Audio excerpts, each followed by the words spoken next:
That grass area. Anyone watching news coverage of the Deepwater Horizon oil spill has seen him on TV.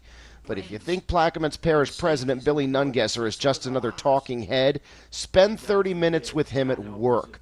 Nungesser barks out orders to just about anyone he thinks can help his parish deal with the crisis triggered by the rig explosion. So I want the book.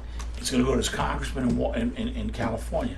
And I want the explanation of how it came about. An interview with Nungesser is filled with the rapid-fire jabs that have in many ways made him the voice of the common man in the crisis. We got a bunch of idiots throwing rocks at us is what's happening. The common sense, the ignorance of these people just blows me away.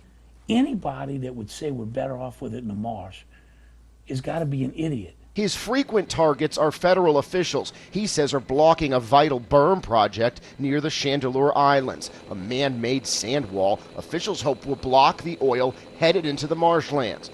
On this day, his aim is on Jane Leiter, a Department of Interior official who halted the dredging. How can a woman with that kind of common sense be in charge of making any decision that affects this country? That is dangerous. Nungesser certainly doesn't need the job. He's a multimillionaire, having created a business turning old shipping containers into housing for offshore oil workers.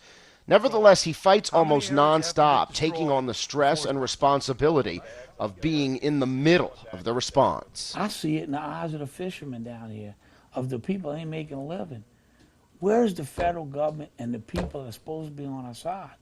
And I look at them, I don't know what to tell them. In one of the more infamous moments of the oil crisis, Nungesser was rebuked behind closed doors by President Obama himself for airing his grievances with reporters before calling on the White House for help. Since then, Nungesser's position on Obama has softened, but not his position on the federal response. I truly believe he cares. And there's a sense of urgency and frustration when we meet that things aren't happening. And when he leaves, things start to happen. And then it falls off a cliff. At age 51, Nungesser says he may seek re-election. In some political circles, he is seen as a candidate for higher office. But no matter what his political aspirations, trust that you've not seen the last of Billy Nungesser.